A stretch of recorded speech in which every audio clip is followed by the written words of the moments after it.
Price எல்லாம் இந்த நாளிலும் கர்த்தருடைய சமூகத்தில்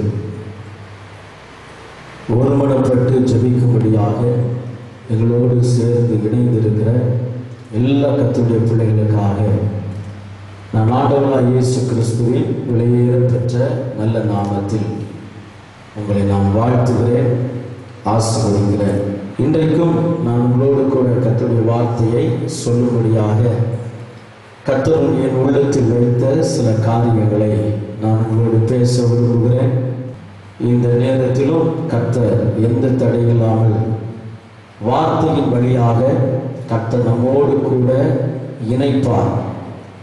வார்த்தை நம்மை விடுவிக்கும், வார்த்தை நம்முடைய வாழ்க்கையில் ஆசீர்வாதத்தை உண்டாக்கும்.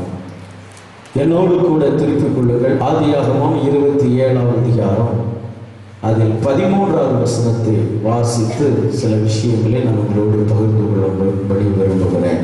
அதற்கு அவன் தாய், என் மகனே, உன்மேல் வரும் சாபம் என்மேல் வரட்டும். என் சொல்லை மாத்திரம் கேட்டு நீ போய் அவைகளை என்னிடத்தில் கொண்டு வா என்றாள். இந்த இடத்தில் யாக்கோபுடைய தாயார் சொல்லுகிற ஒரு வார்த்தையை இன்றைக்கு நாம் தியானிக்கும்படியாக கர்த்தர் நமக்கு உதவி செய்வாராக.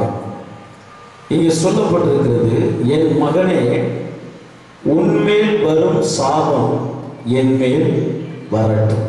இந்த காலகட்டத்தில் ஆண்டவருடைய பிள்ளைகளுக்கு இருக்கக்கூடிய ஒரு பெரிய சந்தேகம் என்னவென்றால், சாபம் கர்த்தருடைய பிள்ளைகளுக்கு உண்டா, சாபம் உண்டா என்கிற ஒரு குழப்பம் இருக்குது. சாபம், மரத்தில் தூக்கப்பட்ட எவனும் சபிக்கப்பட்டவன் என்று எழுதியிருக்கிறபடி இயேசு கிறிஸ்து எனக்காக சாபமாகிவிட்டாரே, திரும்ப எனக்கு சாபம் வருமா என்கிற ஒரு கேள்வி அநேக கிறிஸ்தவர்களுக்குள்ளாய் இருக்குது. எனக்கு சாபம்லாம் கிடையாது என்று மார்பு தட்டுகிற அநேகர் இருக்கிறார்கள். ஆனால் இன்றைக்கு சாபம் வருமா அல்லது சாபம் நமக்குள் இருக்கிறதா, சாபத்திலிருந்து விடுதலை பெற முடியுமா என்கிற காரியத்தை எல்லாவற்றையும் உங்களுக்கு நான் சொல்ல இயலாது. சில காரியங்களை நான் உங்களோடு கூட பேச விரும்புகிறேன். சாபம் இந்த உலகத்திற்கு வருவதற்கு காரணமாயிருந்தவன் பிசாசு, சாத்தான் என்று முதலாவது நீங்கள் தெரிந்து கொள்ள வேண்டும். வேதம் தெளிவாய் சொல்லுகிறது, ஆதாம் ஏவாள் என்கிற அந்த 2 பேரும் தேவனுடைய தோட்டமாகிய ஏதேனில் மகிமையின் வஸ்திரத்தை அணிந்தவர்களாய் மாட்சிமையாய் வாழ்ந்து கொண்டிருந்தார். எந்த குறைவுள்ள, எந்த கலக்கம் இல்லை. அந்த வாழ்க்கை ஒரு மனரமியமான ஒரு வாழ்க்கை, ஆசீர்வாதமான ஒரு வாழ்க்கை. இப்படி அவர்கள் எத்தனை ஆண்டுகள் வாழ்ந்திருப்பார்கள் என்று யாருமே கணக்கிட முடியவில்லை. அவ்வளவு அதிகமாய் வாழ்ந்து கொண்டு வந்தார்கள். அந்த நேரத்தில் தேவாதி தேவன் அந்த தோட்டத்தில் இறங்கி வருவார். அவர்கள் பேசுவார்கள், நடந்து போவார்கள்.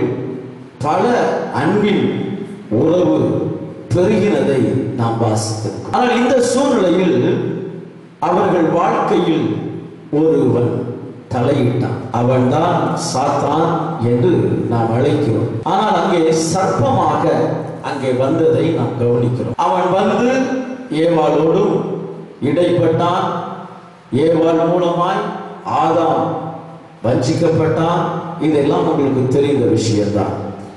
ஆனால் அங்கே ஆண்டவர் சர்ப்பத்தை பார்த்து 3ஆவது அதிகாரம் 14ஆவது வசனத்தில் பார்க்கும் பொழுது, சபிக்கப்பட்டிருப்பாய் என்று ஆண்டவர் சொல்கிறார். நீ இதை செய்தபடியால் சகல நாட்டு மிருகங்களிலும் சகல காட்டு மிருகங்களிலும் சபிக்கப்பட்டிருப்பாய் என்று ஆண்டவர் சொல்கிறார். சாபம் இந்த சாத்தானுக்கு வருகிறது, சாத்தான் பயன்படுத்தின பாம்புக்கு வருகிறது. ஆனால் அதை தொடர்ந்து நீங்கள் பார்ப்பீர்கள் என்றால், ஏவாளுக்கு வேதனையோடு பிள்ளை பெறக்கூடிய ஒரு தண்டனை வருகிறது. ஆதாம் நிலத்தில் கஷ்டப்பட்டு அவன் வேர்வை சிந்தனும் என்று ஆண்டவர் சொல்லி, உன் நிமித்தம் இந்த பூமி சபிக்கப்பட்டிருக்கும் என்று ஆண்டவர் சொல்கிறார். உன் நிமித்தம் இந்த பூமி சபிக்கப்பட்டு. இவ்விதமாக இந்த உலகம், அற்புதமான இந்த உலகம், முள்ளும் குறுக்கும் முளைக்கப்படாத உலகம், ஆறுகளாலும் பயிர் வகைகளாலும் மிகவும் ஆசீர்வாதமாய் இருந்த இந்த உலகம், இந்த உலகத்தில் சாத்தான் வழியாக சாபம் இந்த பூமிக்கு வந்தது. எனக்கு அருமையான தேவ பிள்ளைகளே, ஏதேன் தோட்டத்தில் தேவனோடு உறவாடி கொண்டு தேவ சமூகத்தில் வாழ்ந்து கொண்டிருந்த ஒரு தேவ பிள்ளை இப்பொழுது தண்டனைக்குரியவர்களாக மாற்றப்பட்டார்களாம். அவர்கள் நிமித்தம் பூமி சபிக்கப்பட்டதாம். அவர்கள் சரீரத்தில் வேதனை வந்ததாம். அவர்களுடைய நெற்றியிலிருந்து நெற்றி வேர்வை சிந்தி அவர்கள் இனி வாழ வேண்டிய ஒரு கட்டாயம் வந்துவிட்டது. இந்த வேதனை எந்த இடத்திலிருந்து வந்தது, எப்படி வந்தது? ஏதோ ஒரு பாவ சந்ததியில் அல்லது பாவ இடத்தில் வாழ்ந்து கொண்டிருக்கும் பொழுது இந்த தண்டனை வந்தது என்று இங்கே சொல்லவில்லை. இவர்கள் ஏதேன் என்கிற ஒரு கர்த்தருடைய தோட்டத்தில் வாழ்ந்து கொண்டிருக்கும் பொழுது இந்த தண்டனை வந்துவிட்டது. அல்லேலூயா. எனக்கு அருமையான தேவ பிள்ளைகளே, இதோடு கூட இந்த சாபம் நிற்கவில்லை. 4வது அதிகாரத்தில் அண்ணன் தம்பி 2 பேருடைய காரியத்தில் நடக்கிற ஒரு நிகழ்வை நீங்கள் வாசிக்கிறீர்கள்.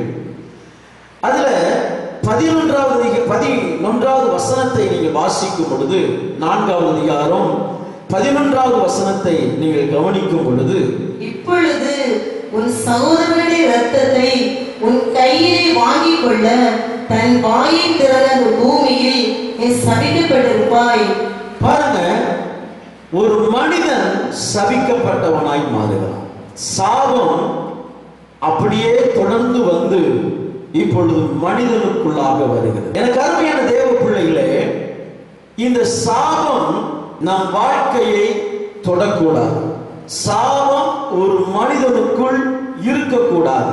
சாபம் ஒரு மனிதனுக்குள் காணப்படுமே என்றால் அந்த மனிதனுடைய வாழ்க்கையை அது கொஞ்சம் கொஞ்சமாக அழித்துவிடும். கொஞ்சம் கொஞ்சமாக அவனுடைய வாழ்க்கை நிலையற்ற ஒரு நிலை வந்துவிடும். ஆண்டவர் அவனை பார்த்து சொல்கிறார், நீ நிலையற்று அலைகிறவனாய் இருப்பாய். நீ பூமியில் நிலையற்று அலைகிறவனாய் இருப்பாய். எந்த காரியத்தை எடுத்தாலும் ஒரு விடுதலை இருக்காது. எந்த சூழ்நிலையிலும் ஒரு அற்புதம் இருக்காது. நிலையற்று அலைகிற ஒரு தன்மை. எனக்கு அருமையானவர்களே, அப்படி என்றால் சாபம் அல்லது தண்டனை அல்லது வேதனை ரட்சிக்கப்பட்ட பிறகும் வரும் என்பதை நீங்கள் புரிந்து கொள்ள வேண்டும். கட்டாயம் வந்துதான் ஆகும் என்று நான் சொல்லவில்லை.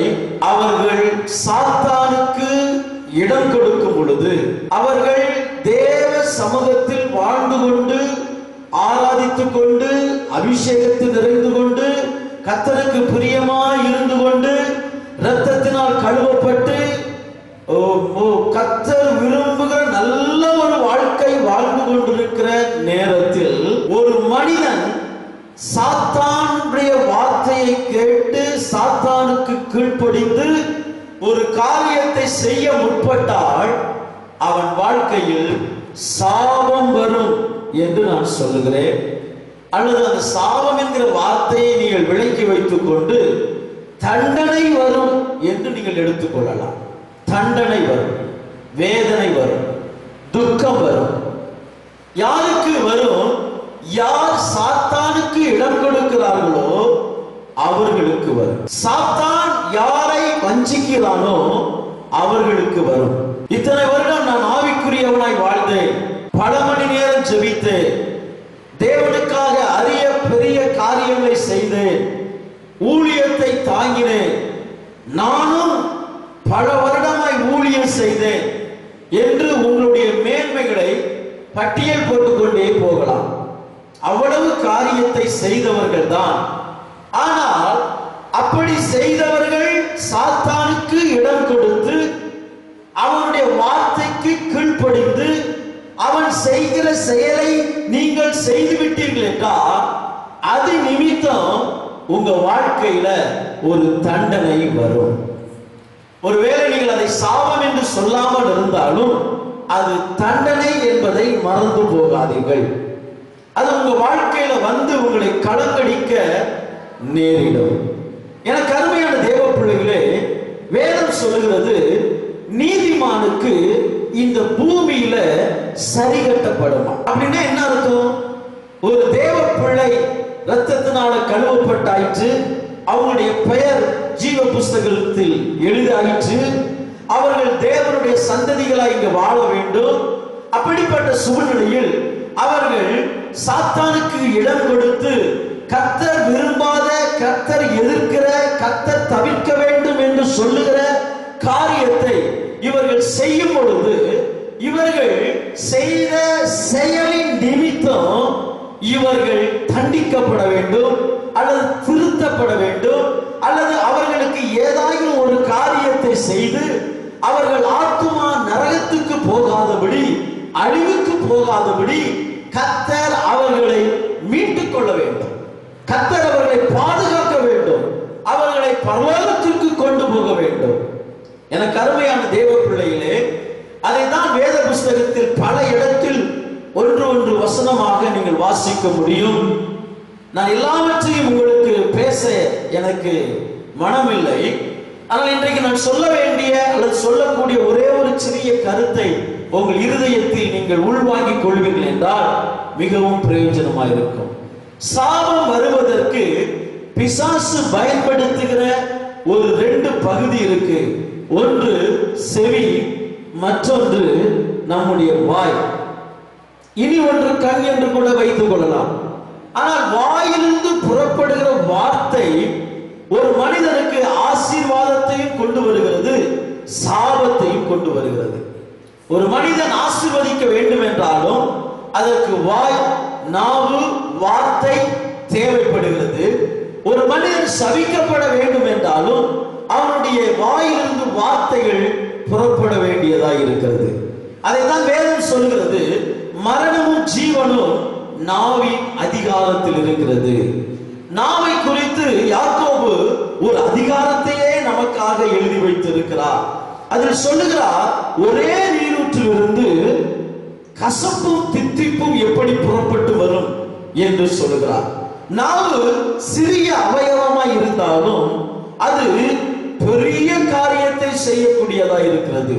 ஒரு பெரிய கப்பலை சுக்கானை வைத்து எப்படி திருப்புகிறார்களோ, ஒரு பெரிய காட்டை ஒரு நெருப்பு துண்டு எப்படி கொளுத்தி விடுகிறதோ, அதுபோல இந்த நாவிலிருந்து புறப்படுகிற வார்த்தை அப்படிப்பட்டதா இருக்குமா? எனக்கு அருமையான கர்த்தருடைய பிள்ளைகளே, அப்படி என்றால் நாவு ஒரு நெருப்பு என்று நீங்கள் புரிந்து கொள்ள வேண்டும். நாவு ஒரு மிக மிக ஒரு முக்கியமான அவயவமாய் இருக்கிறது என்கிறதையும் நீங்கள் புரிந்து கொள்ள வேண்டும். இன்றைக்கு இந்த யாக்கோபுடைய வாழ்க்கையை நீங்கள் கவனித்து பார்த்தால் யாக்கோபுக்கு ஒரு பயம். என்ன பயம்? தான் செய்ய போகிற செயலை குறித்து ஒரு பயம். அவன் உண்மையிலே ஒரு நல்ல ஒரு வாலிபனாக, நல்ல ஒரு மனிதனாக இருந்திருக்கிறான். தன்னுடைய தாய் சில தந்திரமான யோசனைகளை சொல்லும் பொழுது இவன் அதை எதிர்த்து பேசியிருக்கிறான். அம்மா, நீங்க சொல்வது என் வாழ்க்கைக்கு ஆசீர்வாதத்தை உண்டாக்குகிற காரியமா இருந்தாலும் ஒருவேளை நீங்க சொல்லுகிற இந்த திட்டத்தின்படி காரியம் நடக்காமல் என் தகப்பனார் உண்மையை அறிந்து என்னை ஆசீர்வதிப்பதற்கு பதிலாய் என் மேல் ஏதாவது ஒரு தண்டனையை சொல்லிவிடுவார் என்றால் நான் வாழ்நாள் முழுவதும் தண்டனையை சுமக்கிறவனாய் மாற வேண்டுமே என்று அவன் வேதனைப்படுகிறதை நாம் கவனிக்கிறோம். அவன் வேதனைப்படுகிறான். அப்பொழுதுதான் அவனுடைய தாயார் சொல்கிறார், உன்மேல் வருகிற சாபம் என் மேல் வரட்டும். அப்படி என்றால் ஒரு மனிதனுடைய வாயிலிருந்து புறப்படுகிற வார்த்தை சாபத்தையும் உண்டாக்கும், சாபத்தையும் வருவித்துக் கொள்ளும். இதைத்தான் இன்றைக்கு நான் உங்களுக்கு சொல்ல விரும்புகிறேன். மத்தேயு சுவிசேஷம் 7வது அதிகாரத்தை நீங்கள் வாசிக்கும் பொழுது, மற்றவர்களுக்கு நீங்கள் எந்த அளவின்படி அளக்கிறீர்களோ அப்படிதான் உங்களுக்கும் அளக்கப்படும் என்று வேதம் சொல்லுகிறது. அந்த வசனத்தை நாம் வாசித்து விட்டால் நலமாயிருக்கும். வாசிக்கலாம். ஆதலால் மனுஷர் உங்களுக்கு எவைகளை செய்ய விரும்புகிறீர்களோ அவைகளை நீங்களும் அவர்களுக்கு செய்யுங்கள். இதுவே நியாயப்பிரமாணமும் தீர்க்க தரிசனங்களுமாம். மத்தேயு சுவிசேஷம் 7வது அதிகாரம் முதல் வசனத்தை கூட நாம் கவனிக்க வேண்டும். நீங்கள் குற்றவாளிகள் என்று தீர்க்கப்படாதபடி மற்றவர்களை குற்றவாளிகள் என்று தீர்க்காதீர்கள் என்று ஆண்டவர் இங்கே சொல்லுகிறார். மற்றவர்களை நாம் எந்த அளவின்படி தீர்க்கிறோமோ அந்த அளவின்படி உங்களுக்கு அளக்கப்படும் என்று ஆண்டவர் இங்கே சொல்லுகிறதை நாம் கவனிக்கிறோம். அப்படி என்றால் நம்முடைய வாயிலிருந்து புறப்படுகிற வார்த்தை அது வேதனையையும் ஆசீர்வாதத்தையும் உண்டாக்கும் என்பதை இன்றைக்கு புரிந்து கொள்ளணும். நான் ரட்சிக்கப்பட்டுட்டேன் என்று சொல்லுகிற ஆண்டவருடைய பிள்ளைகளாகிய உங்களுடைய வாயின் வார்த்தை எப்படி இருக்கிறது என்கிறதை வைத்துதான் உங்களுக்கு ஆசீர்வாதமா அல்லது சாபமா என்று புரிந்து கொள்ள முடியும். நான் 3 மாதம் எந்த விதமான சாப வார்த்தையுமே நான் பேசுகிறது இல்லை என்று சொல்லி உங்களை பத்திரமாய் பாதுகாத்து கொண்டு வந்து 3வது மாதம் முடிந்த பிறகு ஒரு சாபத்தை சொல்லிவிட்டீர்கள் என்றால் அந்த சாபம் அது உங்களை அப்படியே தொடர ஆரம்பிக்கும். எனக்கு அருமையானவர்களே, நாம் செய்கிற செயல் நமக்கு சாபத்தை, அதை சாபம் என்கிற வார்த்தை உங்களுக்கு ஒருவேளை கஷ்டமா இருந்தா கூட அது ஒரு தண்டனையை கொண்டு வரும் என்பதை மறந்து போகக்கூடாது. சுவிசேஷத்தில் வாசிக்கும் பொழுது, நீங்கள் எந்த அளவினால் அளக்கிறீர்களோ, நீங்கள் எந்த தீர்ப்பினால் தீர்க்கிறீர்களோ அந்த தீர்ப்பினால் உங்களுக்கு தீர்க்கப்படும். எனக்கு அருமையான கர்த்தருடைய பிள்ளைகளே, நாம் பேசுகிறது, நாம் மற்றவர்களை குறித்து சொல்லுகிற வார்த்தை, இதெல்லாம் நமக்கு நம்மேல் வந்து பழிக்கக்கூடிய ஒரு பலன் அந்த வார்த்தைக்கு இருக்கிறது என்று நீங்கள் புரிந்து கொள்ள வேண்டும். இந்த யாக்கோபுடைய வாழ்க்கைக்கும் நேராக உங்கள் சிந்தைகளை திருப்பும்படியாக விரும்புகிறேன். இந்த யாக்கோபு தன் சகோதரனை ஏமாற்றினான், தன்னுடைய தகப்பனை ஏமாற்றினான். இப்படி இந்த 2 பேரை ஏமாற்றி அவன் பெற்றுக்கொண்ட சில ஆசீர்வாதங்கள் உண்டு. இந்த 2 பேருடைய வாழ்க்கையில ஏமாற்றினதினால் இவன் பெற்றுக்கொண்ட ஆசீர்வாதத்தை விட இவன் ஏமாற்றப்பட்டதினால் இவன் இழந்த ஆசீர்வாதங்கள் அதிகம் என்றே நாம் பார்க்க முடியும். இவன் என்னென்ன ஆசீர்வாதங்களை பெற்றுக்கொண்டான், அல்லது இவன் இழந்து போன ஆசீர்வாதங்கள் எந்தெந்த ஆசீர்வாதங்கள், இதில் எது இழந்தது அதிகமா பெற்றுக்கொண்டது அதிகமா என்று கவனித்தால் இழப்பு தான் அதிகம். எனக்கு அருமையானவர்களே, ஒரு மனிதனுடைய இயலாமையை பயன்படுத்தி தன்னுடைய தகப்பனுக்கு கண் தெரியவில்லை, தன்னுடைய புருஷனுக்கு கண் காணவில்லை, ஆகவே இந்த இயலாமையை பயன்படுத்தி நான் விரும்புகிற பையன் மாத்திரம் ஆசீர்வதிக்கப்பட வேண்டும் என்ற நோக்கத்தில் தன்னுடைய தாய் அந்த அருமையான ரெபெக்காள் நினைத்து செயல்பட்டபடினால், முதலாவது தகப்பன் தாய் என்ற உறவை விட்டு 2 பேருமே பிரிந்து போகிறார்கள். ஒரு பெரிய ஒரு வேதனை, பிரிவு வேதனையை உண்டாக்குகிறது. அப்படி என்றால் ஒரு மனிதனுடைய வாழ்க்கையில தவறான ஒரு காரியத்தை செய்ய ஆரம்பித்தால் அவர்களுக்கு பிரிவு வந்து விடுகிறது. அவர்கள் வாழ்க்கையில ஒரு பெரிய பிரிவு வரும் என்பதை மறந்து போகாதீர்கள். பிரிவு வரும். சில குடும்பத்தில் பார்த்தா சில பிள்ளைகள் பிரிந்து போய்விடுவார்கள், காரணம் இல்லாமலே பிரிந்து போய்விடுவார்கள். அவங்களுடைய வாழ்க்கையில நடக்க கூடாது என்று நினைக்கிற காரியங்கள் நடந்து விடுகிறது. அது நம் வாழ்க்கையில் வராதபடி காத்துக்கொள்ள வேண்டும் என்றால் மற்றவருடைய இயலாமையில் நாம் எந்த தீமையான காரியத்தையும் செய்யக்கூடாது.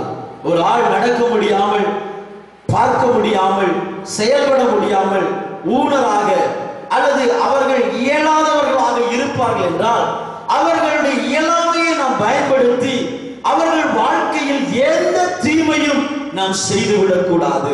ஒருவேளை அந்த தீமை வெளியில் வராதபடி இருந்தா கூட நாம் எந்த அளவினால் அளக்கிறோமோ அந்த அளவினால் நமக்கும் அளக்கப்படும் என்பதில் சந்தேகமே இல்லை. நாம் அவர்களுக்கு தீமை செய்து விட்டோம், அந்த தீமை அவர்களுக்கு தெரியாமலே, அந்த தீமையினால அவர்கள் மனம் வேதனைப்படாமல் மறுபடியும் நம் நல்லவர்கள் என்று நம்மோடு பழகி கொண்டிருக்கலாம். ஆனால் நாம் செய்த தீமை படியே நமக்கு தீமை வரும் என்பதை நாம் மறந்து போகக்கூடாது. அதைதான் இன்றைக்கு நான் உங்களுக்கு சொல்ல விரும்புகிறேன். இந்த யாக்கோபு தன்னுடைய தகப்பனுடைய இயலாமையை பயன்படுத்தி தன் தகப்பனை ஏமாற்றினான். ஒரு முறை ஏமாற்றினான், ஒரே ஒரு முறை ஏமாற்றினான். அதே போல ஏசாவை ஏமாற்றினான். எனக்கு அருமையானவர்களே, ஆனால் இவன் 10 முறை ஏமாற்றப்பட்டான். தன்னுடைய மாமனார் மூலமாக அவனுக்கு வரவேண்டிய, நியாயமாய் வரவேண்டிய ஆசீர்வாதங்கள் 10 முறை ஏமாற்றப்பட்டது. அதோடு கொடுமை என்னவென்றால், தான் நேசித்த ஒருவரை திருமணம் பண்ண முடியாதபடி அதற்கு பதிலாக இன்னொருத்தியை திருமணம் பண்ண வேண்டிய ஒரு நிலை வந்தது. அந்த மகளை, அவளை திருமணம் பண்ண வேண்டும் என்று 7 வருடம் கஷ்டப்பட்டார். 7 வருடம் சம்பளம் ஆகாம 7 வருடம் இருந்தார். ஆனால் அவனுக்கு கிடைக்கவில்லை.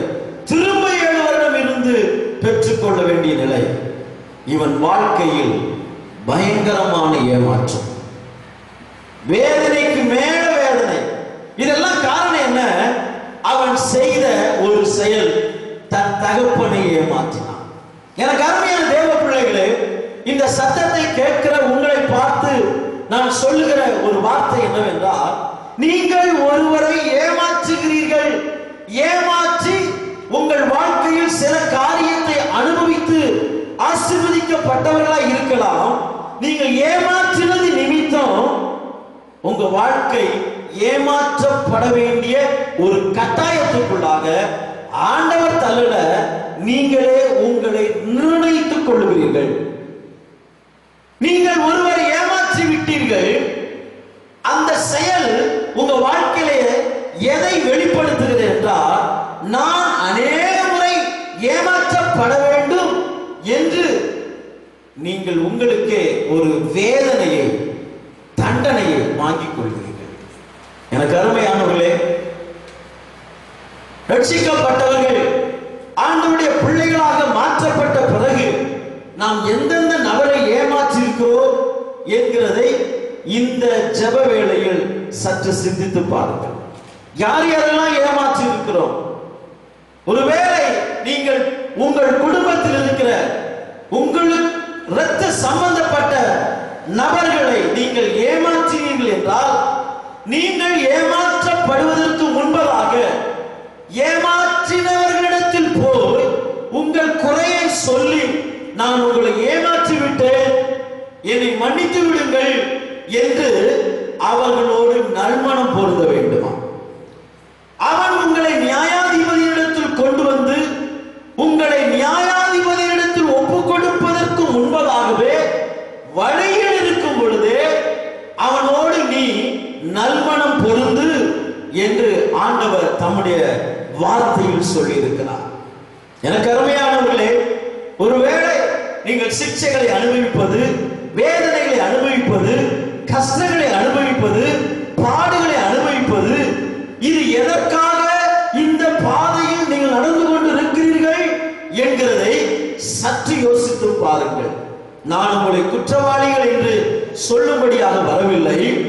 ஏற்கனவே நாம் செய்த தவறு நிமித்தம் நாம் ஆண்டவருடைய பிள்ளைகளாய் மாற்றப்பட்டது பிறகு நாம் செய்த தவறு நிமித்தம் இந்த கஷ்டத்தின் பாதையில் நாம் நடக்க வேண்டிய ஒரு நிலை வருகிறதோ என்று நீங்கள் சிந்திப்பீர்கள் என்றால், அது உங்களுக்கு ஆசீர்வாதத்தை கொண்டு வரும், அது உங்களுக்கு நன்மையை கொண்டு வரும். அந்த காரியம் உங்கள் வாழ்க்கையில விடுதலையை கொண்டு வரும். எனக்கு அருமையான தேவ பிள்ளைகளே, சில நேரத்தில் சில நபர் சபிக்கப்பட்டவர்களாய் மாறிவிடுகிறார்கள். காரணம் என்ன? அவர்கள் அநேகரை சபிக்கிறார்கள், வாய் கூசாமல் சபிக்கிறார்கள். அவர்கள் வாயிலிருந்து நன்மை வருகிறதை விட தீமை வருகிறதே அதிகம். அவர்கள் அநேகரை சபித்து விடுவார்கள். அநேகரை அவர்களுடைய இருதயம் கஷ்டப்படுமோ, அவர்கள் வேதனைப்படுவார்களே என்கிற எண்ணமே இல்லாமல் அவர்கள் இருதயத்தை உடைத்து விடுவார்கள், அவர்களை காயப்படுத்தி விடுவார்கள், அவர்களை வேதனைப்படுத்தி விடுவார்கள். அவர்கள் சபிக்கப்பட்டவர்கள். அவர்கள் வாழ்க்கையை விட்டு சாபம் நீங்காது. எனக்கு அருமையான தேவனுடைய பிள்ளைகளே, ஒரு மனிதன் ஒருவனுக்கு நன்மை செய்தார். நன்மை செய்யும் பொழுது ரொம்ப சந்தோஷமாக இருந்தது. அந்த நன்மையை பெற்றுக்கொண்டவன் மிகவும் பெருமையாக பேசினான். இவன் தான் எனக்கு நன்மை செய்தான் என்று பெருமையாய் பேசினான், புகழ்ச்சியோடு பேசினான். இந்த நன்மையை வாங்குவதற்கு முன்பதாக இவர்கள் இருதயத்தில் இவர்களுக்குள்ளாக ஒரு உடன்பாடு இருந்தது. இனி எனக்கு இந்த நன்மையை செய், நான் உனக்கு 1 வருடத்துக்கு பிறகு இந்த நன்மைக்கு பதிலாக நான் இதே நன்மையை உங்களுக்கு செய்து விடுகிறேன் என்று சொல்லி இவர்களுக்குள்ளாக உடன்பாடு. நன்மையை பெறும் பொழுது ஆசீர்வாதம், சந்தோஷம், விடுதலை, புகழ்ச்சி. ஆனால் பெற்றுக்கொண்ட நன்மையை திரும்ப கொடுக்க வேண்டிய ஒரு நிலை வரும் பொழுது பார்த்தா இவர்களுக்குள்ளாக கசப்பு, இவர்களுக்குள்ளாக குழப்பம். நன்மையை ஏற்கனவே பெற்றவன், ஏற்கனவே நன்மையை கொடுத்தவனை விரோதித்து பேசுகிறான், கடின வார்த்தைகளை பேசுகிறான். நன்மையை கொடுத்தவனுடைய இருதயம் உடைந்து போகிறது, நொறுங்கி போகிறது, காயப்படுகிறது. எனக்கு அருமையான கர்த்தருடைய பிள்ளைகளே, அவ்விதமாக காயப்பட்ட அவனுடைய இருதயம், வேதனைப்பட்ட அவனுடைய இருதயம், துக்கப்பட்ட அவனுடைய இருதயம் ஆண்டவருடைய முகத்தை நோக்கி பார்க்கிறது. ஆண்டவரே, நான் இவனுக்கு 1 வருடத்திற்கு முன்பதாக நன்மை செய்தேன். அந்த நன்மையை திரும்ப கேட்க போகும் பொழுது என்னை இவன் காயப்படுத்துகிறானே என்று அவனுடைய இருதயம் வேதனைப்படுகிறது. எனக்கு அருமையான தேவ பிள்ளைகளே, ஒரு மனிதன் 500 வெள்ளிக்காசு ஒரு எஜமானிடத்தில் கடன் பட்டானா, அந்த கடனை அவனுடைய எஜமான் அவனுக்கு மன்னித்து விட்டாராம். எனக்கு அருமையானவர்களே, மன்னிக்கப்பட்ட அவனுக்கு இன்னொருத்தன் 50 வெள்ளிக்காசு கடன் பட்டானாம். ஆனால் இந்த 50 வெள்ளிக்காசுக்காக அவனை பிடித்து அடித்து அவனை காவலில் போட்டு விட்டான். எனக்கு அருமையானவர்களே, நடந்த சம்பவம் என்ன? திரும்ப அந்த எஜமான் 500 வெள்ளிக்காசை யாருக்கு மன்னித்தானோ அவனை அழைத்து அவனை அடிக்கிறவனுடைய கையில் ஒப்பு கொடுத்து அவனை கொடுமைப்படுத்தினான், வேதனைப்படுத்தினான் என்று சொல்கிற ஒரு அற்புதமான சம்பவத்தை நம் வாழ்க்கையில் அப்படிப்பட்ட தீமை வரக்கூடாது என்பதற்காக இயேசு நமக்கு சொல்லிக் கொடுத்திருக்கிறார். அல்லேலூயா. அதைத்தான் இன்றைக்கு நான் உங்களுக்கு நினைப்பூட்டினேன். நாம் ஒருவரிடத்தில் உதவி வாங்கும் பொழுது சந்தோஷமா இருக்கிறது. ஆனால் அந்த உதவியை கொடுக்கக்கூடிய நேரம் வரும் பொழுது அவனை கடித்து குதறி அவனை காயப்படுத்தி விடுகிறோம். அவன் பலவானாய் இருந்தால் நம்மை அடித்து நொறுக்கி விடுவான்.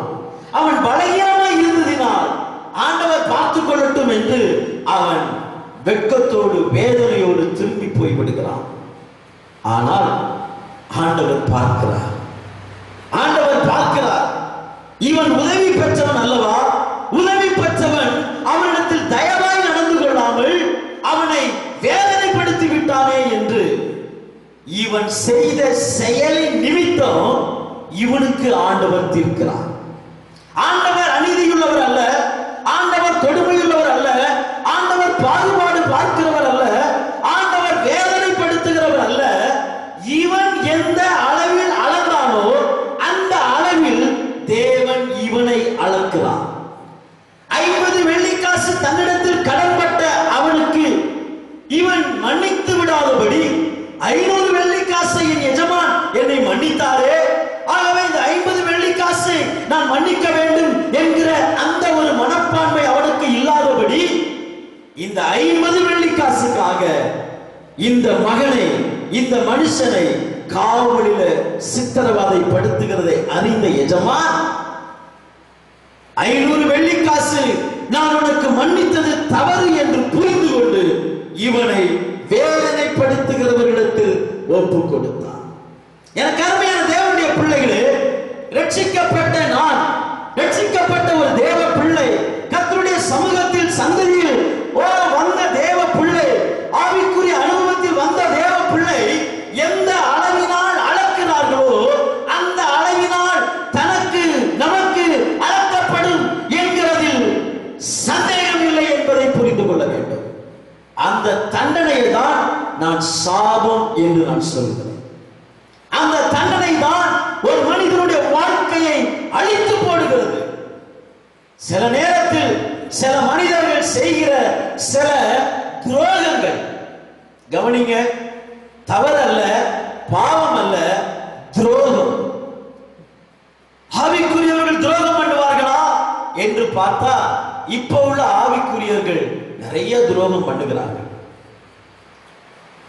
நான் அவர்களை பார்த்து சொல்வேன், அவர்கள் ஆவிக்குரியவர்களே அல்ல. காரணம் என்ன?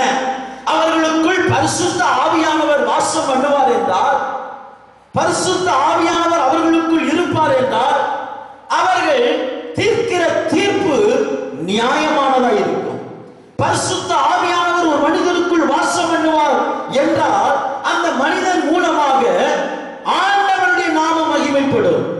மற்றவர்களை கொடுமைப்படுத்தவோ, கடுமையாக நடத்தவோ, அவருடைய இருதயத்தை வேதனைப்படுத்தவோ இவர்களுக்கு மனம் வராது. இவர்களுக்கு அப்படிப்பட்ட சிந்தை வராது. எனக்கு அருமையான கர்த்தருடைய பிள்ளைகளே, ஏன் இப்படிப்பட்ட ஒரு கொடுமையான சிந்தை வருகிறது? சாபம் வருகிற ஒரு காரியமா இருந்தா கூட பரவாயில்லை, ஏமாற்றி எப்படியாயிரம் ஆசீர்வாதத்தை, நன்மையை பெற்றுக்கொள்ள வேண்டும் என்று ஒரு மனிதனுடைய இருதயம் ஏன் அப்படி துடிக்கிறது என்றால், அவனுக்குள்ளாக தேவன் இல்லை, தேவ பிரசன்னம் இல்லை, தேவ சமூகம் இல்லை, அவனுக்கும் ஆண்டவனுக்கும் உறவில்லை. அதனால்தான் மற்றவர்களை வேதனைப்படுத்துகிறான். எனக்கு அருமையான கர்த்தருடைய பிள்ளைகளே, வேதனைப்படுத்தப்படுகிறதினால், வேதனையில் அவன் மற்றவன் துடிக்கிறதினால் இவன் வாழ்க்கையில் வேதனை வருகிறது. இந்த துரோக சம்பவத்தின் நிமித்தம் இவன் வாழ்க்கையில் வேதனை வருகிறது மாத்திரமல்ல, இவன் சந்ததி முழுவதும் வேதனை வருகிறது. சாபத்தை அவன் வாங்கிக் கொள்கிறான். எனக்கு அருமையான கர்த்தருடைய பிள்ளைகளே, இந்த உபவாச நேரத்தில் அநேக குறிப்புகளுக்காக ஜெபிக்கிறதை விட இந்த உபவாச நாளில் நாம் ஏன் சாபத்துக்குள்ளாக்கப்படுகிறோம், நாம் ஏன் தண்டனைக்குள்ளாக்கப்படுகிறோம், ஏன் நாம் எழும்ப முடியாதபடி, நாம் பிரகாசிக்க முடியாதபடி, நாம் எழுந்து ஜொலிக்க முடியாதபடி, நாம் ஏன் இந்த கடின பாதையில் போய் கொண்டிருக்கிறோம்? ஒருவேளை நான் செய்த செயலா, அல்லது எனக்கு முன்னோடியாய் இருந்த என்னுடைய தாய் தகப்பன் செய்த செயலா என்று ஒரு மனிதன் சிந்தித்து அந்த காரியத்தை குறித்து ஒரு மனிதன் தன்னைத்தான் தற்பரிசோதனை பண்ணி காரியம் இப்படியா என்று புரிந்து அதை சரி பண்ணி விடுவார்கள் என்றால் அவர்களுடைய வாழ்க்கை ஆசீர்வதிக்கப்படும். அது நிமித்தம் அவருடைய ஜெப வாழ்க்கை கட்டப்படும். அவர்கள் ஒவ்வொரு நாளும் தேசத்துக்காக, மற்றவர்களுக்காக அவர்கள் ஜெபிக்கிறவர்களாக, அநேகருக்கு ஆசீர்வாதமானவர்களாக, அநேகருக்கு விடுதலை உண்டாக்குகிறவர்களாக மாறிவிடுவார்கள். ஒரு மனிதன் அவனே கட்டப்பட்டவனாய் இருந்தால் அவன் அநேகருக்கு எப்படி கட்டவிழ்க்கிறவனாய் மாறுவான்? ஒரு மனிதனுக்கே ஜெபம் தேவைப்படும் என்றால் அவன் எப்படி மற்றவர்களுக்கு ஜெபிக்கிறவனாய் மாறுவான்? நாம் உபவாச நேரத்தில் செய்கிற செயல் அதுதான். எத்தனை ஜனங்கள் வந்தாலும் உபவாச நேரத்தில் அவர்கள் விடுதலை பெற்றவர்களாய் மாறுவார்கள் என்றால் இன்பமான வசனங்களை வசனிக்கிறவர்களாக மாறிவிடுவார்கள். ஜபத்தில் வந்து விடுதலை பெற்றுவிட்டால் அவர்கள் வாழ்க்கை ஆசீர்வதிக்கப்பட்டு விடும். ஒரு நாள் உபவாச ஜெபம் ஒரு விடுதலையின் ஜெபமாய் அவர்களுக்கு இருக்கும் என்றால் அந்த ஒரு வாரம் முழுவதும் அவர்கள் மற்றவர்களுக்கு ஜெபிக்கிறவர்களாக, ஆசீர்வதிக்கிறவர்களாக, விடுதலை கொடுக்கிறவர்களாக, அற்புதத்தை கொண்டு வருகிறவர்களாக அவர்கள் மாறிவிடுவார்கள். இவர்களே விடுதலை இல்லாதபடி, இவர்களே ஆசீர்வாதம் இல்லாதபடி, நான் ஒரு மணி நேரம் தேசத்துக்காக ஜெபிக்கிறேன், மற்றவர்களுக்காக ஜெபிக்கிறேன் என்று ஜெபித்தால் இவர்களே ஆசீர்வதிக்கப்பட்டவர்களாய் இல்லாததனால் இவர்கள் எப்படி மற்றவர்களை ஆசீர்வதிக்கப்பட முடியும்? இந்த காலை நேரத்தில் நீங்கள் சொன்ன வார்த்தை நிமித்தம் மற்றவர்கள் காயப்பட்டிருக்கிறார்களா? நீங்க செய்த செயலை நிமித்தம் மற்றவர்கள் ஏமாற்றப்பட்டிருக்கிறார்களா? உங்களுடைய காரியத்தின் நிமித்தம் மற்றவர்கள் கொடுமைப்படுத்தப்பட்டிருக்கிறார்களா? கஷ்டப்படுத்தப்பட்டிருக்கிறார்களா? இன்றைக்கு இந்த உபவாச நேரத்தில் நம்மை நாமே யோசித்து பார்ப்போம். ஒருவேளை கஷ்டப்பட்டிருந்தா அவரிடத்துல பேசுவோம், அவரிடத்துல மன்னிப்பு கேட்போம், அவரிடத்துல நல்மனம் பொருந்துவோம், அவர்களோடு இணைந்து கொள்வோம். அப்படி நீங்கள் இணைந்து கொண்டால் கர்த்தர் உங்களுக்கு ஆசீர்வாதத்தை உண்டாக்குவார். உங்கள் நடுவில் காணப்பட்ட அந்த தண்டனையை ஆண்டவர் எடுத்துக் கொள்வார். உங்கள் வாழ்க்கையில் ஒரு பெரிய மாற்றத்தை உண்டாக்குவார். நீங்கள் மற்றவர்களுக்கு ஆசீர்வாதமாய் மாறுவீர்கள். நீங்கள் மற்றவர்களுக்கு ஆசீர்வாதமாய் மாறுவீர்கள். என் அருமையான தேவ பிள்ளைகளே, இவர்கள் அளக்கிற அந்த அளவின்படி அநேக சாபம் உள்ளவர்களாய் மாறிவிட்டார்கள். நான் சொல்வது ரட்சிக்கப்படாதவர்களை குறித்து பேசுகிறேன் என்று தவறாய் நினைக்காதீர்கள். ரட்சிக்கப்பட்டவர்கள் பரிசுத்த ஆவியை பெற்றுவிட்டேன் என்று சொல்லுகிறவர்கள் பரிசுத்த ஆவியானவருக்கு இடம் கொடுத்து பரிசுத்த ஆவியானவரால் நடத்தப்படுகிற ஒரு வாழ்க்கை வாழாததினால் அவர்கள் நிமித்தம் அநேகர் வேதனைப்படுகிறார்கள், அநேகர் துயரப்படுகிறார்கள், அநேகர் ஏமாற்றப்படுகிறார்கள், அநேகர் வஞ்சிக்கப்படுகிறார்கள். இவர்கள் அநேகருக்கு துரோகம் செய்கிறார்கள். அது நிமித்தமாய் குடும்பங்கள் பாதிக்கப்படுகிறது, அது நிமித்தமாய் சபை பாதிக்கப்படுகிறது, அது நிமித்தமாய் கிராமங்கள், பட்டணங்கள் பாதிக்கப்படுகிறது. நீங்க நினைக்கலாம், எப்படி சபை பாதிக்கப்படுகிறது? சில இடங்களில் கவனித்து பார்த்தால் 3 வருஷம் ஒரு ஊழியக்காரர் ஒரு சபையில் இருப்பார், 4 வருஷம் ஒரு ஊழியக்காரர் ஒரு சபையில் இருப்பார். அதற்கு பிறகு அவர்கள் அந்த இடத்தை விட்டு விலகி இன்னொரு இடத்துக்கு போயிடுவார். அந்த ஊழியக்காரன் போகும் பொழுது சந்தோஷமாக போகிறானா அல்லது கண்ணீர் விட்டு வேதனையோடு போகிறானா என்கிறதை வைத்து அந்த சபை சாபம் அல்லது சபையில் வேதனை, சபையில் துக்கம் அல்லது சபையில் ஆசீர்வாதம் இதை நிர்ணயிக்கிறது. சில இடங்களில் கவனிப்பீர்கள் என்றால் சில ஊழியக்காரர்களை விசுவாசிகள் என்று சொல்லுகிற சிலர் சேர்ந்து அவரை மிகவும் வேதனைப்படுத்துவார்கள், மிகவும் துக்கப்படுத்துவார்கள்.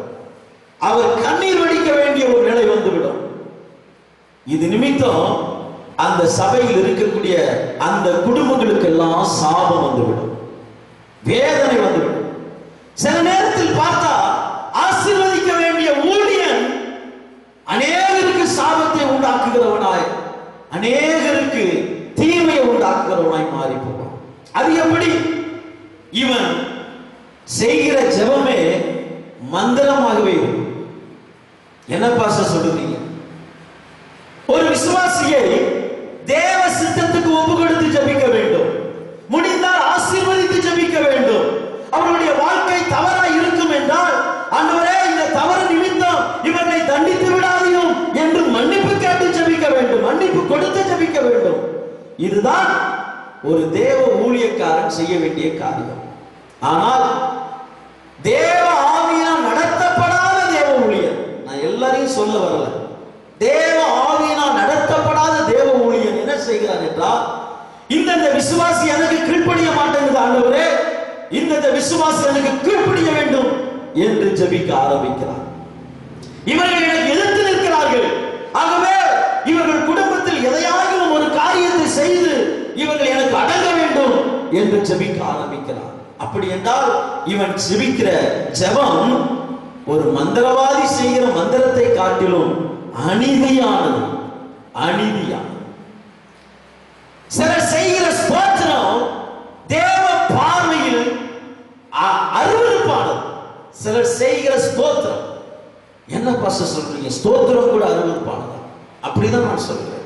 வேதம் அப்படிதான் சொல்லுது. அவன் சொல்லுகிறான், ஒருத்தன், ஆண்டவரே நான் பரிகாரம், நான் மற்றவனை போல அல்ல, நான் 2 நேரம் உபவாசிக்கிறேன், நான் அதையெல்லாம் செய்கிறேன், அதற்காக நான் உம்மை ஸ்தோத்தரிக்கிறேன். நீங்கள் வாசித்திருக்கிறீர்கள் அல்லவா? லூக்கா 18 இருக்கிறது. அவன் சொல்லுகிறான், நான் அவனை போல் இல்லாததினால் நான் உம்மை ஸ்தோத்தரிக்கிறேன் என்று அவன் சொல்லுகிறதை நாம் கவனிக்கிறோம். நான் அவனை போல இல்லாததினால ஸ்தோத்தரிக்கிறான். அவன் ஸ்தோத்திரத்தை நீங்கள் கவனித்து பார்த்தீர்களா? அவன் ஸ்தோத்திரம் எப்படிப்பட்டது என்பதை நீங்கள் புரிந்து கொண்டீர்களா?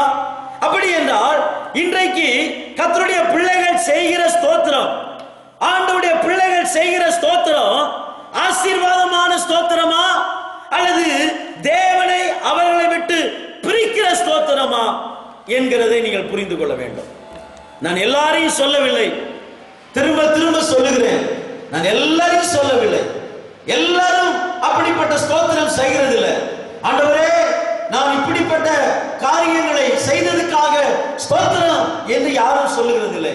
ஆனால் தேவ ஆவியினால் நடத்தப்படாத ஒரு தேவ மனுஷன் அவன் செய்கிற ஸ்தோத்திரம் தேவனை அவனை விட்டு பிரித்து விடும். அவன் செய்கிற பெருமையான ஸ்தோத்திரம், அகமையான ஸ்தோத்திரம் அவனை தேவனை விட்டு பிரித்து விடும். எனக்கு அருமையான தேவ பிள்ளைகளே, இந்த மதியான நேரத்தில் உங்கள் வாழ்க்கையில் தேவனுடைய ஆசீர்வாதத்தை பெற்றுக்கொள்ள கூடாதபடி, உங்கள் வாழ்க்கையில் தேவனுடைய நன்மையை சுதந்திரித்துக் கொள்ள கூடாதபடி, உங்கள் வாழ்க்கையை தடுத்து நிறுத்துகிற தண்டனையுடைய ரகசியம் என்ன என்கிறதை நீங்கள் புரிந்து கொள்ள வேண்டும். தடுக்கிற ரகசியம் என்ன? ஏன் இந்த நன்மை எனக்கு வரமாட்டேங்குது? ஏன் இந்த ஆசீர்வாதம் எனக்கு வரமாட்டேங்குது? இதை ஒரு நாள் யாக்கோபு புரிந்து கொண்டான். எத்தனை முறை நான் ஏன் ஏமாற்றப்பட வேண்டும்? என் வாழ்க்கை துணையை தெரிந்து கொள்ளுகிற இடத்தில் கூட நான் ஏமாற்றப்பட்டு விட்டேன். என்னுடைய வாழ்க்கை வருத்தமும் சஞ்சலமும். அவன் புரிந்து கொண்டான். ஆண்டவரே இதுக்கெல்லாம் காரணம் என்ன என்று அவன் தேவ சமூகத்துக்குள் போனான். நீங்கள் எல்லாரும் சரித்திரத்தை நன்கு அறிந்தவர்கள் ஆனபடினால் பல வசனத்தை எடுத்து நான் உங்களுக்கு சொல்ல வேண்டியது இல்லை. நீங்கள் சொல்லும் பொழுதே புரிந்து கொள்வீர்கள். அவன் தேவ சமூகத்துக்கு போனான். லாபான் பலமுறை ஏமாற்றி பார்த்தான், அதிலெல்லாம் ஜெயம் பெற்றான். ஒரு பெரிய போராட்ட களம், ஒரு பெரிய போராட்டத்தின் ஒரு உக்கிரகம். ஆனாலும் அவன் விடல, ஜெயம் பெற்றான். ஒரு சில முறை இந்த லாபான் இந்த யாக்கோபுக்கு தீமை செய்ய வேண்டும் என்கிற சிந்தை வந்தவுடனே, இனி நாம் இங்கு இருந்தால் நமக்கு ஆபத்து, 10 முறை ஏமாற்றுவது போல இப்பொழுது நம்முடைய வாழ்க்கையை முழுமையாக முழுகி விடுவான் என்று அவன் உடனே கிளம்பி விடுகிறான். கிளம்பிவிட்டு அவனை அழிக்க வேண்டும் என்று லாபான் வந்த பொழுதும் கர்த்தர் அவனுக்கு ஒப்பு கொடுக்கல. ஆனால் இப்பொழுது ஏசாயனை அழிக்க போகிறானே, ஒரு வேதனை. என்னடா, ஒன்னிலிருந்து தப்பிக்கப்பட்டா இன்னொன்று போய் மாட்டிக்கிறோம், இன்னொன்னிலிருந்து தப்பிக்கப்பட்டா இன்னொரு பிரச்சனை மாட்டிக்கிறோமே. இதனுடைய ரகசியம் என்ன? இந்த பிரச்சனை எப்பொழுது என்னை விட்டு தீரும் என்று ஒரு நாள் அவன் தேவ சமூகத்துக்கு போனான்.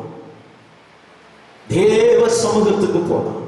என் அன்புக்குரிய தேவ பிள்ளையே, இந்த ஜெப நாளில் உங்களுக்கு ஒருவேளை இந்த சத்தம் தொடர்ந்து கிடைக்காமல் இருந்தாலும், இந்த இறுதி நேரத்தில் நீங்களும் தேவ சமூகத்துக்கு போங்க. தேவ ஆவியினால் நடத்தப்படுகிற ஒரு தேவ பிரசன்னத்தை அனுபவித்துக் கொள்ளுங்கள். தன்னுடைய வயிற்றில் 2 பிள்ளைகளும் ஒன்றோடு ஒன்று மோதிக் கொள்ளுகிறது என்கிற நிலை வரும் பொழுது தேவ சமூகத்தில் போய் விசாரித்த, எங்கே தேவ சமூகத்தில் போய் இது எப்படி என்று விசாரித்த அந்த தேவ தன்மை எங்கே? அங்கே ஆண்டவர் சொன்னார், உன்னுடைய வயிற்றிலிருந்து 2 சாதி புறப்படும் என்றாரே. இப்பொழுது அந்த ரெபெக்கா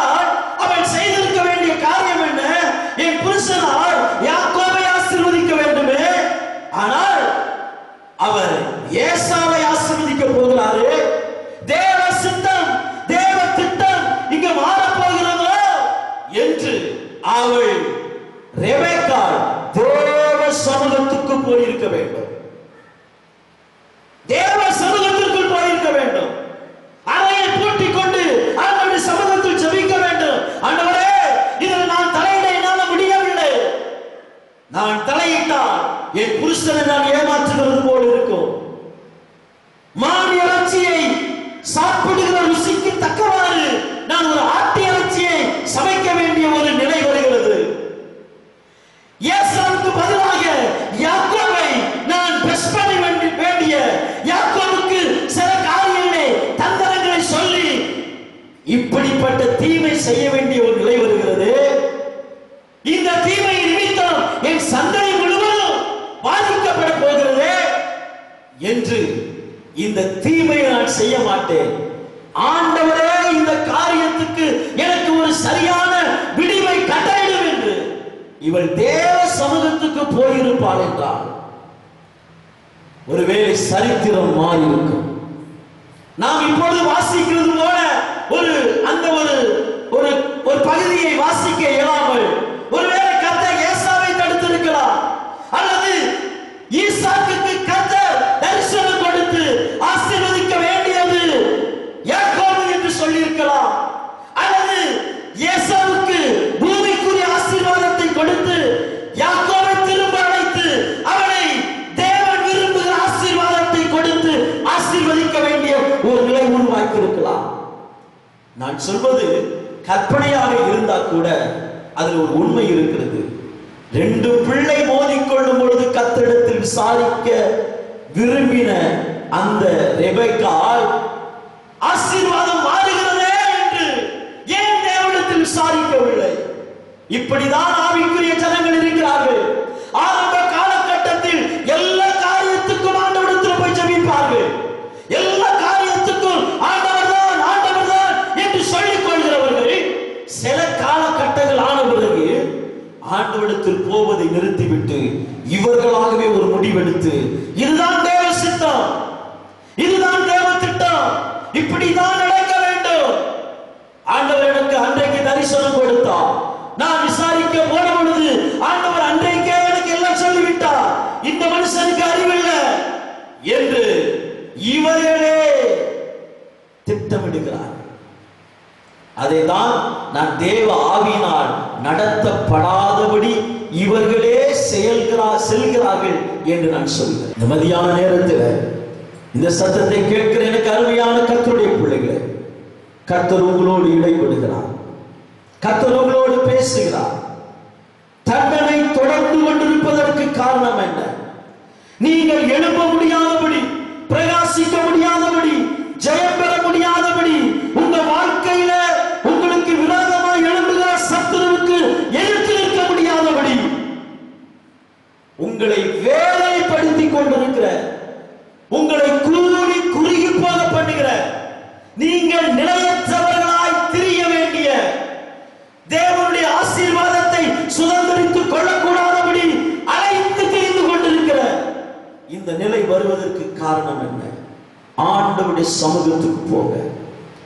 ஒருவேளை நான் செய்த தப்பா, அல்லது என்னுடைய பெற்றோர்கள் செய்த தப்பா, என்னுடைய வாழ்க்கையில தேவ ஆவியானவர் என்னை நடத்த வேண்டும் என்று சொல்லி நீங்கள் தேவ சமூகத்துக்கு போனா அது எந்த தீமையா இருந்தாலும், எந்த சாபமா இருந்தாலும், எந்த தண்டனையா இருந்தாலும், அல்லது யாரோ ஒருவர் நமக்கு விரோதமாக ஏதோ ஒரு தீமையை செய்ததா இருந்தா கூட தேவ ஆவியானவர் உங்களோடு இடைப்பட்டு உங்க சாபத்தை முறிக்கிறது மாத்திரமல்ல, உங்க வாழ்க்கையில் வருகிற தண்டனையை அழிக்கிறது மாத்திரமல்ல, நீங்கள் அநேகருக்கு ஆசீர்வாதமானவர்களாய், அநேகருக்கு நன்மையை உண்டாக்குகிறவர்களாய் கர்த்தர் உங்களை மாற்றி விடுவார். கர்த்தர் உங்களை மாற்றி விடுவார். உங்க வாழ்க்கையில ஒரு மறுரூபம் உண்டாகும். நீங்கள் ஜெபிக்கிற ஜெபம் அநேகருக்கு ஆசீர்வாதமாய் மாறும். உங்களுடைய கண்ணீர் தேசத்துக்கு ஆசீர்வாதமாய் மாறும். நீங்கள் பேசுகிற வார்த்தை, அந்த வார்த்தையில ஒரு கிருபை நிறைந்த வார்த்தையா இருக்கும். அந்த வார்த்தை ஆசீர்வாதம் நிறைந்த வார்த்தையாக இருக்கும். யாரும் அந்த வார்த்தையினால் காயப்பட மாட்டார்கள். ஒருவேளை நீங்க சொல்ற வார்த்தை ஒருவரை காயப்படுத்தும் என்றால் அந்த வார்த்தை நிமித்தம் அவர்கள் காயம் கட்டப்படுவார்கள். சில நேரத்தில் சில ஆலோசனைகள் சொல்லும் பொழுது சிலருடைய இருதயம் கஷ்டப்படும். என்னை போய் இப்படி திட்டுகிறார்களே, என்னை போய் இவளை இப்படி வேதனைப்படுத்துகிறார்களே, நானே நொந்து போயிருக்கிற நேரத்தில் என்னையே அவர்கள் துக்கப்படுத்துகிறார்களே என்று அவர்கள் கஷ்டப்படுவார்கள், அவர்கள் வேதனைப்படுவார்கள். ஆனால் நீங்க சொல்ற அந்த கடினமான வார்த்தை, அந்த கஷ்டம் நிறைந்த வார்த்தை அல்லது மற்றவர்களை உடைக்கிற வார்த்தை ஒருவேளை தேவனிடத்திலிருந்து புறப்பட்ட கடினமுள்ள வார்த்தையால் இருந்தால் அந்த வார்த்தை மூலமாக அவர்கள் தற்போது துக்கப்பட்டாலும் பிறகு ஆசீர்வதிக்கப்படுவார்கள். அந்த வார்த்தை நிமித்தம் அவர்கள் உடைந்து போக மாட்டார்கள். எனக்கு அருமையான கர்த்தருடைய பிள்ளைகளே, இந்த உபவாச நேரத்தில் கொஞ்ச நேரம் கண்களை மூடி கர்த்தருடைய முகத்தை நோக்கி பார்க்க போறோம். சாபம், தண்டனை, வேதனை ஒரு ஆவிக்குரிய ஜனங்களுக்கு வருவதற்கு காரணம் அவர்கள் தேவ சமூகத்துக்கு போகவில்லை. ஒரு சின்ன காரியமானாலும் பெரிய காரியமானாலும் அந்த காரியத்தின் நிமித்தம் அவர்கள் தேவ பிரசன்னத்துக்கு போகவில்லை. நீங்கள் ஆண்டவருடைய சமூகத்துக்கு போகிறீர்களா? ஆண்டவருடைய பிரசன்னத்துக்கு போகிறீர்களா? நீங்கள் மற்றவர்களுக்கு ஆசீர்வாதமானவர்களாய் வாழ வேண்டும் என்று விரும்புகிறீர்களா? உங்க உள்ளத்தில் இருந்து கர்த்தர் இந்த காரியத்துடைய ரகசியத்தை உங்க உள்ளத்தில் கர்த்தர் வெளிப்படுத்த உங்க இருதயத்தை திறந்து கர்த்தருடைய சமூகத்தில் ஆலோசனைக்காக காத்திருக்கிறீர்களா? அல்லது தான் நினைக்கிற காரியம் நடக்க வேண்டும் என்று விரும்புகிறீர்களா? நான் ஜெபிக்கிற காரியம் நடக்க வேண்டும் என்று விரும்புகிறீர்களா? என்னுடைய காரியம் ஒன்றும் தடைபடாதபடி தடையெல்லாம் நீங்கி போக வேண்டும் என்று விரும்புகிறீர்களா? இன்றைக்கு நீங்கள் தேவ சமூகத்துக்கு போக, இந்த சத்தத்தை கேட்கிற விசுவாசிகளா இருந்தாலும் அல்லது அதை பார்க்கலும் அனுபவம் வாய்ந்த தேவ தாசர்களாய் தேவ பிள்ளைகளாய் இருந்தாலும் நீங்கள் மற்றவர்களை சபிக்காமல் இருக்க, நீங்கள் உங்களையே சபிக்காமல் இருக்க, நீங்கள் மற்றவர்களுக்கு ஆசீர்வாதமானவர்களாய் இருக்க வேண்டும் என்றால் தேவ பிரசன்னத்துக்கு போக, தேவ சமூகத்துக்கு போக, ஆண்டவருடைய பிரசன்னத்தினால் நிரப்பப்படுங்க. அவர் உங்கள் சாபத்தை ஆசீர்வாதமாய் மாற்றுவார். நீங்கள் மற்றவர்களுக்கு சாபமாய் இல்லாமல் உங்களையே கர்த்தர் ஆசீர்வாதமாய் எல்லாருக்கும் ஆசீர்வாதமாய் மாற்றி விடுவார். தேவ சமூகத்திற்கு போகிறது என்றால் ஏதோ உங்களுடைய பெருமைகளை சொல்வதற்காக அல்ல. தேவ சமூகத்திற்கு போகிறது என்றால் நீங்க சொல்லுகிற காரியம் எல்லாம் ஆண்டவர் செய்தாகணும் என்று ஜெபிப்பது அல்ல. அதல்ல தேவ சமூகம். நான் தேவ சமூகத்துக்கு போங்கள் என்று சொல்வது, நீங்கள் ஆண்டவருடைய சமூகத்தில் சொல்லி ஆண்டவரை இது நடக்கணும், அது நடக்கணும், இது செய்தணும், அது செய்தணும், இப்படிதான் நடக்கணும் என்று நீங்கள் ஏற்கனவே ஜெபித்துக் கொண்டு வந்த அந்த ஜெபத்தை செய்யும்படி நான் உங்களை தேவ சமூகத்திற்கு போக சொல்லவில்லை. ஆண்டவருடைய பாதத்தில் தாழ்மையோடு உட்கார்ந்து என் வாழ்க்கையில் இப்படி காரியம் நடப்பதற்கு ரகசியம் என்ன? நான் சிலரை சபித்து விட்டனோ?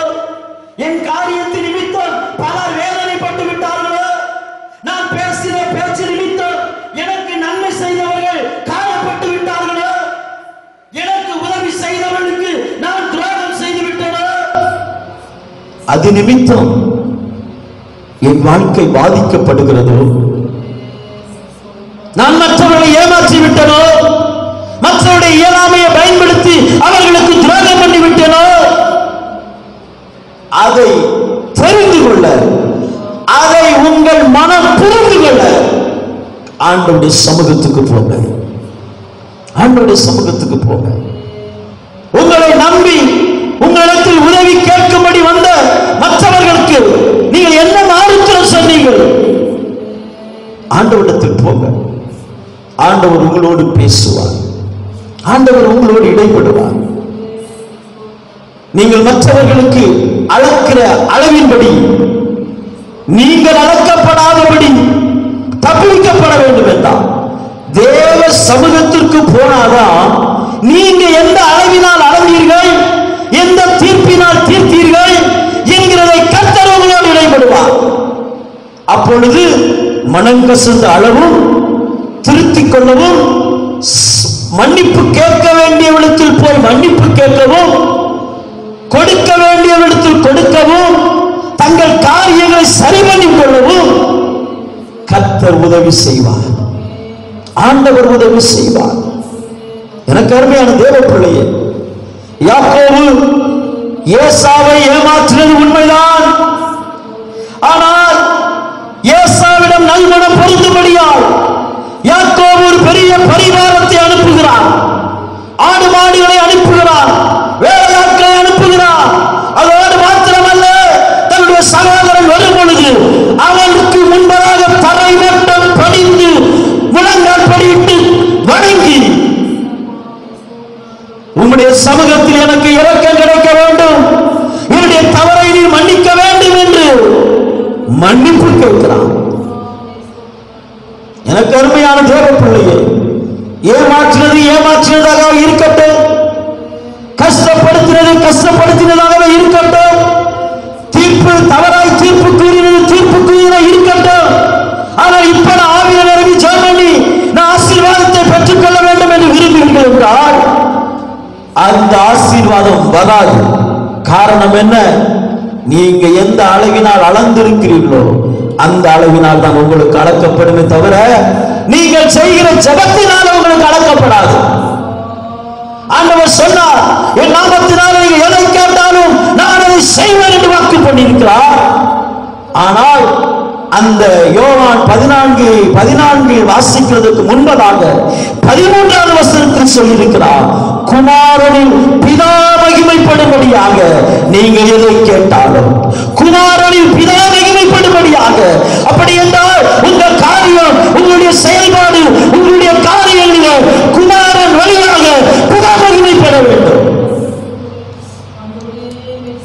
என் அன்புக்குரிய கர்த்தருடைய பிள்ளைகளே, என் சத்தத்தை கேட்கிற கர்த்தருடைய பிள்ளைகளே, ஒருவேளை லைவில் உங்களுக்கு தொடர்ந்து பார்க்க முடியாமல் இருந்தாலும் இனி ஒரு முறை இதை நீங்கள் கேட்கிற கர்த்தருடைய பிள்ளைகளே, உங்களை பார்த்து சொல்லுங்கள், நீங்கள் ஆசீர்வதிக்கப்பட வேண்டும், நீங்கள் ஆசீர்வதிக்கப்பட்டவரை மாற வேண்டும், நீங்கள் பிறருக்கு ஜெபிக்கிறவரை மாற வேண்டும், தேசத்துக்கு ஜெபிக்கிறவரை மாற வேண்டும் என்றால் உங்கள் வாழ்க்கையில பின்தொடர்ந்து வருகிற தண்டனைகள், தவிப்புகள், வேதனைகள், பிரச்சனைகள், இது எல்லாம் நான் அளந்த அளவின்படி இருக்கிறதோ, நான் தீர்த்த தீர்ப்பின்படி இருக்கிறதோ, என்னுடைய செயல்பாடுகளின் படி என்னுடைய வாழ்க்கை இருக்கிறதோ என்கிறது இன்றைக்கு கர்த்தருடைய சமூகத்தில் ஆராய்ந்து பாருங்கள். உட்காருங்கள், ஆண்டவருடைய பாதப்படி அமருங்கள், ஆண்டவருடைய பிரசன்னத்தில் காத்திருங்கள், ஆண்டவருடைய நெருங்குங்கள், ஆண்டவருடைய மகிமையை பார்க்க அவருடைய பிரசன்னத்துக்குள் நெருங்குங்கள். அவர் உங்களோடு இடைப்படுவார். நான் எந்த இடத்தில் விழுந்தேன் என்று சொல்வார், நீ எந்த இடத்தில் தடுமாறினாய் என்று சொல்வார், நீ யாரிடத்தில் எப்படி நடந்து கொண்டாய் என்று ஆண்டவரோடு கூட பேச ஆரம்பிப்பார். அப்படி நாம் உணர்த்தப்பட்டு நாம் நம்முடைய காரியங்களை சரிப்படுத்தப்படும் பொழுது நாம் அநேகருக்கு ஆசீர்வாதமானவராய் மாறிவிடுவோம். ஆசீர்வாதமானவராய் மாறிவிடுவோம். ஏதோ ஒரு நாள் உபவாசம் என்று பல ஜெப குறிப்புகளுக்காக ஜெபிப்பது அல்ல. அந்த உபவாசம் என்றால் நம்மை தேவனோடு சரி பண்ணிக் கொள்ள வேண்டும். நாம் தேவனோடு வாசம் பண்ணுவதற்கு ஏதுவாய் நம்முடைய உபவாசம் இருக்க வேண்டும். அதுதான் உபவாசம். நாம் தேவனோடு சரி பண்ணிக் கொண்டால், ஒரு வாரத்தில் ஒரு நாள் நீங்கள் தேவனோடு உங்களை ஒப்புரவாக்கி கொண்டால், அதற்கு பிறகு நீங்கள் ஜெபிக்கிற ஜெபம் எல்லாம் தேவ சன்னிதானத்திற்கு போகிற ஜெபமாய் இருக்கும். அந்த ஜெபத்தை பார்த்து ஆண்டவர் மேகத்தினால் அந்த ஜெபம் தேவனுடைய சமூகத்துக்கு வராதபடி அது மூட மாட்டார். உங்க விண்ணப்பம் கர்த்தருடைய சமூகத்துக்கு போயிடும். அவர் உங்களுக்கு அற்புதம் செய்ய ஆரம்பித்து விடுவார். கண்களை மூடி நாம் ஜெபிக்க போகிறோம். ஆண்டவருடைய வல்லமை உங்கள் நடுவில் வெளிப்படட்டும். ஆண்டவருடைய பிரசன்னம் உங்களிடையே வெளிப்படட்டும். கர்த்தர் உங்களிடையே வெளிப்படட்டும். கர்த்தருடைய மகிமை உங்களிடையே இறங்கி வரட்டும். ஆண்டவருடைய வல்லமை உங்களிடையே இறங்கி வரட்டும். உங்கள் வாயின் வார்த்தையினால் நீங்கள் அளக்கிற அளவை இனி கவனித்துக் கொள்ளுங்கள். இனி உங்க வாழ்க்கையில தவறு வராதபடி உங்க வாயிலிருந்து கடின வார்த்தைகள், கடும் சொற்கள், மற்றவர்கள் வேதனைப்படுகிற காரியங்கள் வராதபடி இன்றைக்கு தீர்மானம் பண்ணிக் கொள்ளுங்கள். நீங்க எந்த அளவினால் அளக்கிறீர்கள், இன்றைக்கு தீர்மானம் பண்ணிக் கொள்ளுங்கள். கர்த்தர் உங்களோடு இடைப்பட்டு உங்களை உயிர்ப்பிப்பாராக. நேசிக்கிற பரலோக பிதாவே, இந்த சத்தத்தை கேட்கிற ஒவ்வொரு பிள்ளைகளையும் உம்முடைய கரத்தில் ஒப்புக் கொடுக்கிற. சாபம் அவர்களை ஆளக்கூடாது, தண்டனை அவர்களை ஆளக்கூடாது. அவர்கள் வாழ்க்கையில் அவர்கள் விதைத்தது, அவர்கள் அளந்தது, அவர்கள் செய்த செயல், அவர்கள் தீர்த்த தீர்ப்பு, இது இவர்கள் வாழ்க்கையை பின்தொடரக்கூடாது.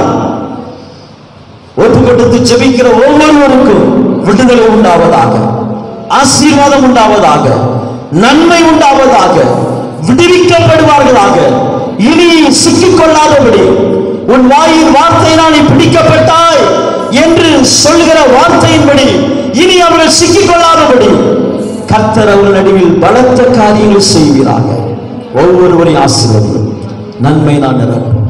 இயேசுவின் நாமத்தில் ஜெபிக்கும் நல்ல பிதாவே, ஆமென், ஆமென், ஆமென். என் ஆத்துமாவே கர்த்தரை ஸ்தோத்திரி, என் முழுமே கர்த்தருடைய பரிசுத்த நாமத்தை ஸ்தோத்திரி. என் ஆத்துமாவே கர்த்தரை ஸ்தோத்திரி, கர்த்தர் செய்த சகல உபகாரங்களை மறவாதே. ஆமென்.